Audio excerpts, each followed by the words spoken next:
Então vá. Ora, boa noite então. Antes de mais, agradecer aqui à organização pelo convite. Acho que é uma excelente iniciativa, um evento gratuito com profissionais da área, uma troca de informação, troca de conhecimento. Acho que é de aproveitar.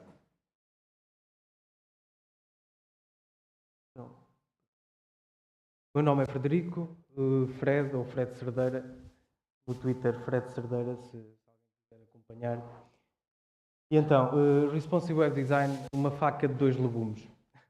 Uma faca de dois legumes porquê? Basicamente isto é uma piada mais futebolística, para quem está minimamente por dentro de futebol, se calhar reconhece de onde é que vem a expressão. Mas isto só para evidenciar que o Responsive Web Design, para além de ser uma trend atual, um conceito de aplicação que tem os seus prós e tem os seus contras.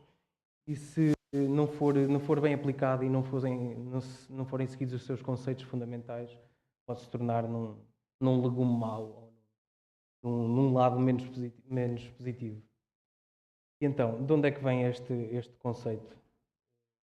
Já agora, quem é que, quem é que aqui gosta de futebol?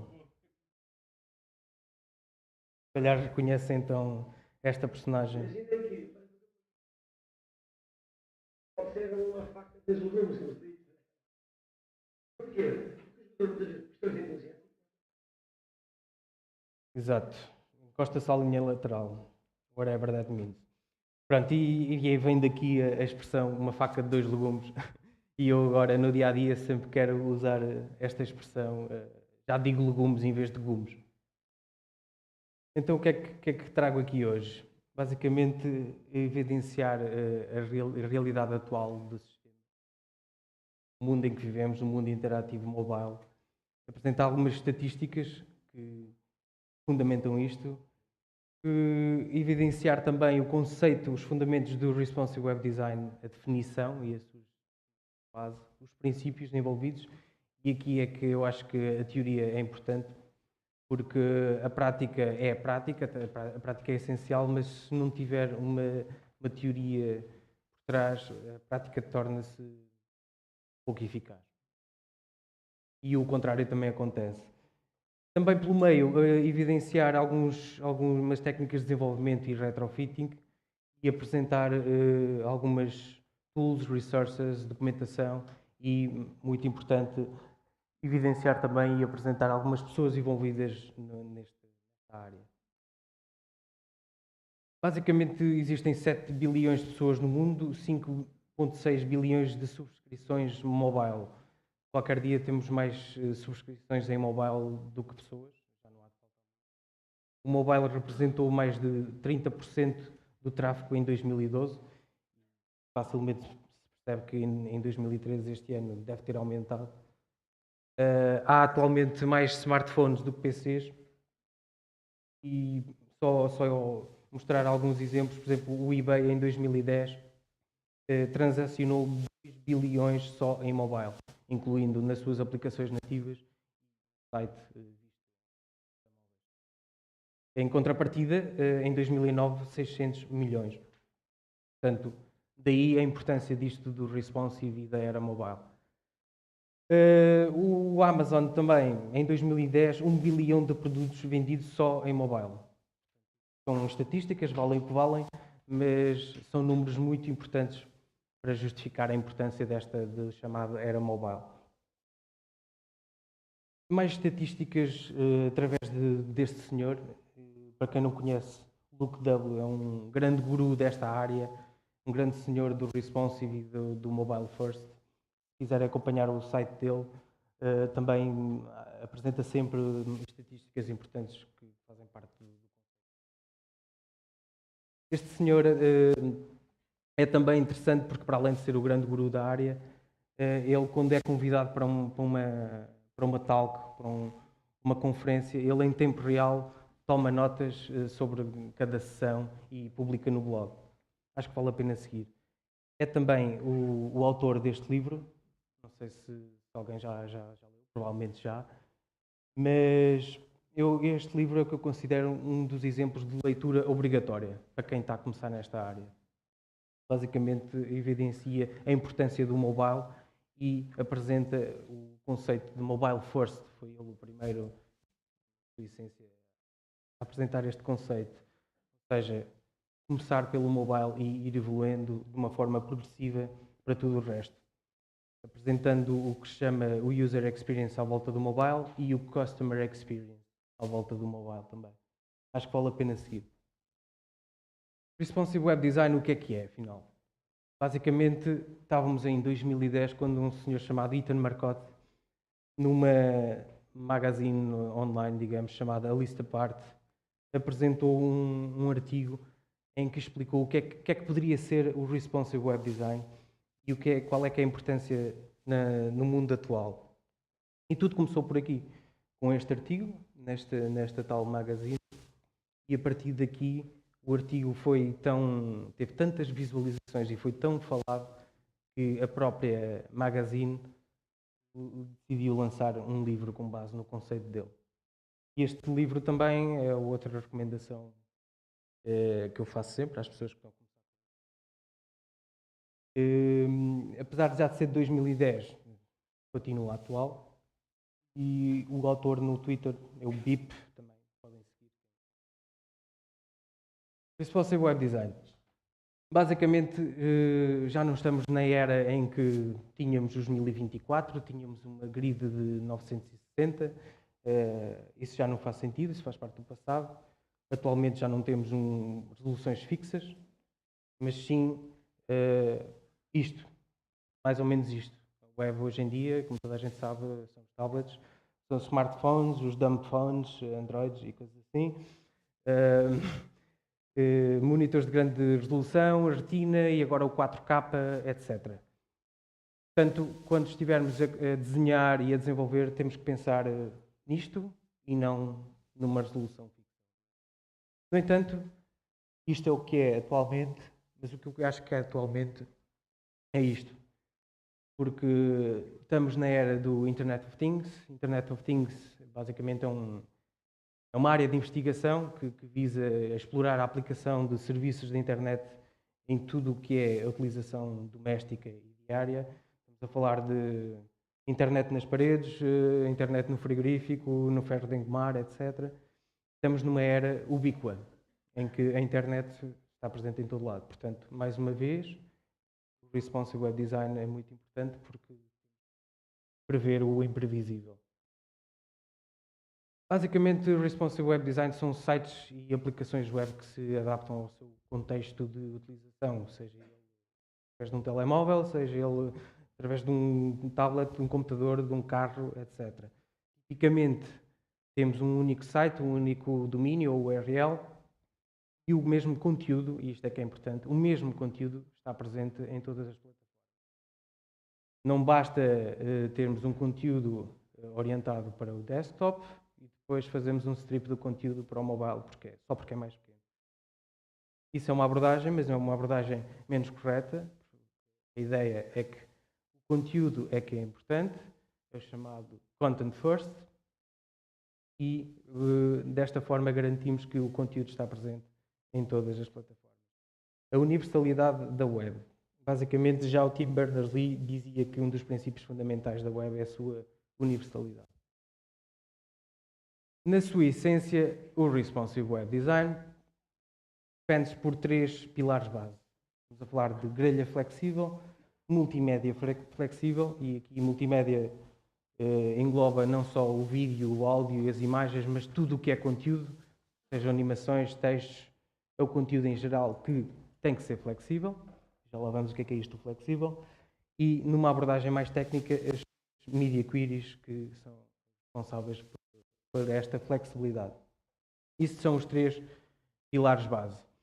E eu acho que isto é que é importante que seja interiorizado para quem está a começar. No entanto, para além dos pilares base, o Responsive Web Design gera-se ou fundamenta-se no conceito de Adaptive Layout e grelhas fluidas. Porque antes do Responsive Web Design já se falava em sites que se adaptavam minimamente a diversas resoluções. Não havia a era do mobile, mas já se falava em layouts adaptativos. No entanto, agora com o conceito de Responsive Web Design, as coisas tendem a juntarem-se. Mas isto só para evidenciar a gênese do Responsive Web Design. Estávamos em 2008 e já se falava, ainda não se falava no boom do HTML5, e já se falava em layouts fluidos e em grelhas elásticas, e foi lançado um livro interessante, que é o Flexible Web Design, e foi aqui basicamente que eu comecei também um pouco a brincar e a fazer algumas experiências com layouts elásticos. E apesar deste livro ter sido lançado em 2008, acho que ainda está bastante atual, portanto é mais um livro que eu recomendo da tal leitura obrigatória para quem está a começar. No entanto, tudo isto que falei é só a ponta do iceberg. O Responsive Web Design, na sua teoria e nos seus conceitos fundamentais, é muito mais do que isto. Como um iceberg que à tona da água só se vê um bocado do gelo. Se não soubermos o que é que está por trás, podem acontecer tragédias, como o Titanic, por exemplo, que afundou, porque não se via o que estava por trás, bateu por baixo e correu mal. E isto é apenas uma metáfora, mas se não soubermos bem o que é que está por trás, o nosso projeto pode correr bastante mal. E então, por baixo disto, existem coisas muito interessantes que é preciso ter em conta, e se isto não for tido em conta, a coisa pode correr mesmo mal. Coisas como Feature Detection, basicamente sabermos o que é que o utilizador suporta ou o que é que o browser do utilizador suporta. Responsive Web Design com a integração de server-side, em que o server-side consegue gerir o conteúdo que é disponibilizado ao client-side. O mundo do HTML5 e todas as APIs que estão envolvidas. E para mim uma das questões mais importantes, que é a performance, o tempo de carregamento do site, o tamanho dos ficheiros, os requests ao servidor, etc. A estratégia de conteúdo tem a ver um bocado mais também com o user experience todo envolvido. Loadings, a questão de interação através do touch, porque o site já não é só interagir, entre aspas, com um rato, mas sim também com touch, e isso tem implicações ao nível do design e ao nível da implementação, obviamente, e todas as questões de ergonomia e de usabilidade. Eu acho que o Responsive Web Design tem que começar sempre na fase de concepção e na fase de design. O conteúdo, mais uma vez, é o mais importante. O Responsive Web Design tem que se adaptar ao conteúdo e não é o conteúdo que se adapta ao Responsive. Isto é mesmo muito importante. E depois as questões de Progressive Enhancement e Beautiful Degradation são dois conceitos que estão associados também ao design e ao desenvolvimento do Responsive Web Design. Para mim é mesmo importante que estes princípios que estão aqui sejam corretamente tidos em conta e implementados na fase de design e na fase de implementação, senão pode correr mesmo muito mal. Ubiquidade, flexibilidade, performance, enhancement ou otimização e o conceito de future friendly. Ubiquidade, o que é que isto quer dizer? Novamente, a presença da web, a presença do nosso conteúdo responsive em qualquer plataforma. Estamos a falar da fragmentação mobile. Infelizmente, para quem já trabalha com responsive há algum tempo, sabe o que é o pain in the ass, que é fazer debug em N plataformas diferentes, graças à fragmentação do Android. E quem diz plataformas diz resoluções, diz sistema operativo, diz features, etc. No entanto, temos que garantir sempre a ubiquidade, porque senão estamos sujeitos a fazer erros deste género. Twitter, esta grande entidade, não há muito pouco tempo tinha uma página destas, que basicamente num tablet não disponibilizava um certo conteúdo. Estava a ir contra os princípios da ubiquidade. Basicamente, o que é que a ubiquidade diz? Diz que todos os utilizadores em mobile fazem exatamente a mesma coisa que fazem num ambiente maior, como no desktop, se o conteúdo estiver corretamente formatado, corretamente disponível e respeitar as regras de usabilidade. Outro princípio importante é a flexibilidade. E o que é flexibilidade? Basicamente, no seguimento da ubiquidade, não basta que o nosso site ou todas as páginas do nosso site sejam disponíveis no telemóvel, mas temos que garantir que na interação com o telemóvel o site esteja todo corretamente disponível. Isto, por acaso, fui eu que fiz para um projeto. Sim, eu fiz este erro também contra a minha vontade, mas aqui um pouco porque o cliente insistiu que o site, na altura, tinha que ser visto só na vertical. Faço lá saber porquê, e mesmo depois de eu argumentar os prós e os contras disso, não tive grande sucesso e a solução foi mesmo seguir o que ele queria e desenvolver o site só para vertical.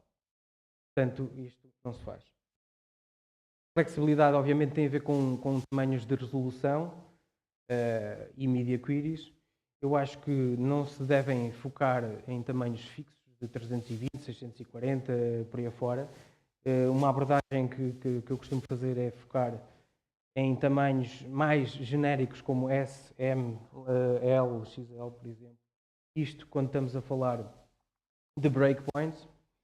Breakpoints basicamente é uma medida em termos de media queries quando faz sentido que o nosso conteúdo, o nosso layout parta, entre aspas. Ou seja, quando ele quebra para ser adaptado a outra resolução mais pequena. O que eu costumo dizer sempre é que evitem usar breakpoints ou media queries com medidas standard, 1024, 900, etc. O que devem utilizar é definam um breakpoint quando faz sentido. Vejam o vosso conteúdo em função do conteúdo que têm, quando faz sentido que o conteúdo quebre, aí definam um breakpoint. Há imensas ferramentas que vos podem ajudar a testar esta flexibilidade. São apenas algumas delas.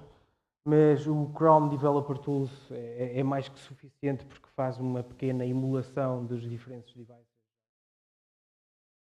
Não no seu layout de render engine, mas no seu layout de tamanho.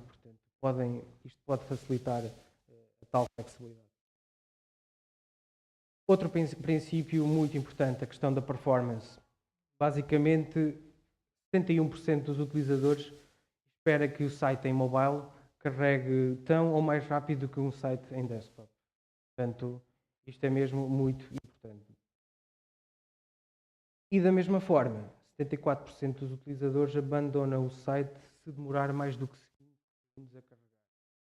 Portanto, lembrem-se disso quando estiverem a desenhar ou a implementar o site responsive.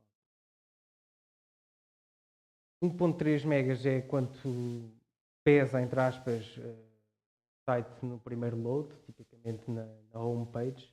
Agora, imaginem 1.3 megas, que para mim agora já é o mínimo, visto em mobile, sem Wi-Fi, mas sim com 3G ou com 2G, com um plano de dados a pagar. Portanto, quantos mais megas, mais o utilizador e mais o site vai ficar lento. 86% dos sites responsive pesam o mesmo do que o site em mobile. Ou mais do que o site em mobile. Portanto, é um erro tremendo. Quer dizer, se o site numa vista normal tem um peso e depois em mobile ainda maior, algo está mesmo mal. Há um grande senhor da Mozilla que também está muito presente na comunidade responsive que disse isto. O site tem mais de 15 megas, não é HTML5.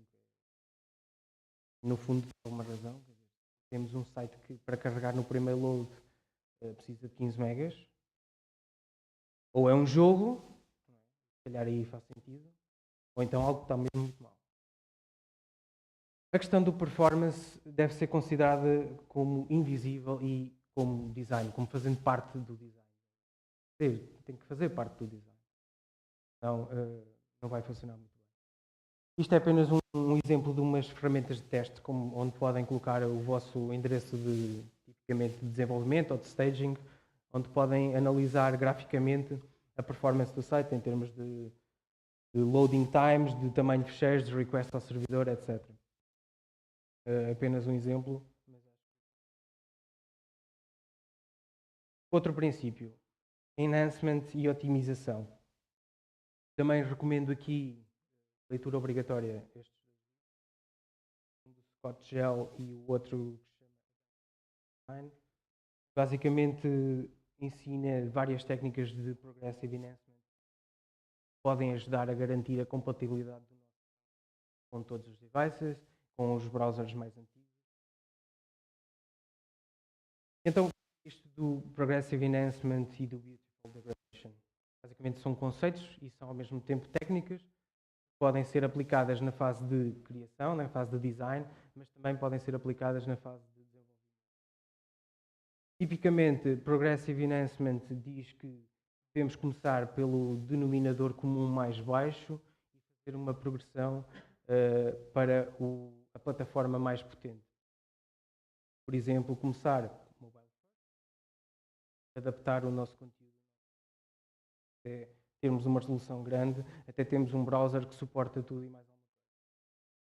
O Beautiful Degradation é outra técnica que faz mais ou menos o contrário, em que nós começamos a desenhar e a desenvolver para o mais potente, para o browser que suporta as melhores features, e vamos fazendo um fallback, uma compatibilidade para o resto, mais fraco. E então, o que é melhor? Eu acho que não há aqui um melhor, eu acho que são dois conceitos e duas técnicas que se podem complementar e também depende de cada projeto e de cada situação. Progressive Enhancement é mais seguro e mais abrangente, porquê? Porque começamos pelo mais baixo, garantimos que se funciona no mais baixo vai funcionar bem no mais forte, obviamente. Beautiful Degradation é mais fácil porque nós começamos logo pelo melhor, mas é menos abrangente. Ainda dentro deste princípio, e aqui um pouco mais técnica, uma ferramenta muito importante e para quem faz desenvolvimento, já agora, só para ter aqui uma ideia, quantos designers na que há? Quantos developers? Quantos web designers? Poucos. Ok. Então não vale a pena também ir para uma abordagem muito técnica. Mas para quem faz o desenvolvimento, eu acho que isto é uma ferramenta essencial e para quem está nesta área. E através da utilização disto conseguimos fazer o chamado Feature Detection. Basicamente, se soubermos que o browser do utilizador suporta certas features, fazemos de uma maneira, se não suportar, fazemos uma Beautiful Degradation para que o conteúdo fique lá todo, mas não fique tão animado ou tão bonito. Um exemplo muito básico. Temos um botão que é feito com uma imagem, mas se soubermos que o browser suporta CSS Gradients, o mesmo botão é feito com CSS e em termos de performance é melhor. É apenas um exemplo. O Modernizer, para além deste Feature Detection, permite também garantir a compatibilidade das tags da HTML5 com os browsers mais antigos. De sections, de navs, de footers, de sides, etc. Eu acho que é uma livro interessante para utilizar. O último princípio, chamado Future Friendly. Basicamente, Future Friendly significa prever o imprevisível. Mais uma vez, quando estivermos na fase de concepção ou na fase de desenvolvimento, devemos sempre prever o imprevisível ou antecipar que o nosso site pode ser visto e utilizado numa plataforma que nós não temos para teste. Temos de estar a testar apenas para iPhone ou para Android, com um tablet, mas temos que tentar prever de alguma forma que o site vai ser utilizado também em Windows Phone, por exemplo. Ser utilizado, se calhar, num carro ou num frigorífico. Conseguirmos antecipar isso de alguma forma, estamos aqui a seguir o princípio. Basicamente, hoje em dia, fala-se também já um pouco do Google Glass e outras. O que diz o manifesto Future Friendly é que devemos pensar mesmo nisso. Eu acho que já não há de faltar muito tempo para que em breve tenhamos que pensar nos nossos sites deste tipo de plataformas. Portanto, devemos tentar antecipar isto de alguma forma. Existe um manifesto acerca disto, é algo que eu também estou um bocado presente e sigo, que é o Future Friendly, que explica, na sua essência, o porquê de tentarmos antecipar estas coisas. Também podem seguir. Em suma, isto do Responsive Web Design, estas teorias, eu acho que, apesar de ser uma abordagem teórica, acho que é importante. Em suma, a arquitetura de informação aqui é mais importante do que nunca. Sempre foi, mas eu acho que cada vez faz mais sentido. Deve-se considerar sempre a usabilidade em devices, não só considerar e pensar em usabilidade para o ambiente normal de desktop, mas sim nos devices, sobretudo através das interações, através de touch. Mais uma vez, content first, conteúdo acima de tudo em todo lado. Mobile first design, uma abordagem interessante, não é uma abordagem que responde a tudo, mas que podem pensar nela e decidir se faz sentido. Outra questão importante para mim é que se quiserem look and feel idêntico às aplicações, se calhar faz sentido estarem numa solução de uma aplicação nativa e não no site. E, por várias razões, isto podia ser outra sessão só para decidir isto, mas basicamente numa aplicação nativa poderemos ter mais performance do próprio equipamento do que no site responsive. Se calhar o tipo de interação para o contexto em si faz mais sentido numa aplicação nativa e não num site responsive. Performance by design, para mim é o mais importante de tudo. Questão de pesos, requests ao servidor, etc. E evitar social plugins. Porquê? Porque um dos grandes calcanhares daquilo são os social plugins, porque vão quebrar a performance do site por completo. Cada botão de Facebook ou carrega um MyFrame, carrega não sei quantas capas de JavaScript, faz chamadas ao servidor que nunca mais acabam e vão quebrar por completo a performance do site. Portanto, na fase de concepção em geral do projeto, pensem bem, falem com as pessoas certas se vale a pena utilizar os plugins. E, na sua essência, pensar sempre em layouts adaptativos e em conteúdo fluido para todo lado. Só para terminar, depois também partilho slides, obviamente, deixo uma coleção de informação muito importante para quem está a começar, não só a nível de design, mas também de dois links importantes que podem seguir. E não esquecer que isto aqui, o que hoje é verdade, amanhã já não é. É um mundo em constante evolução, ninguém sabe tudo. Quem diz que sabe tudo acerca deste tema deve estar a fazer alguma coisa muito errada. E falem sempre com os designers, com os developers, com os gestores de projeto, com toda a gente que estiver envolvida no projeto, antes de apresentarem qualquer maquete para o cliente. Obrigado.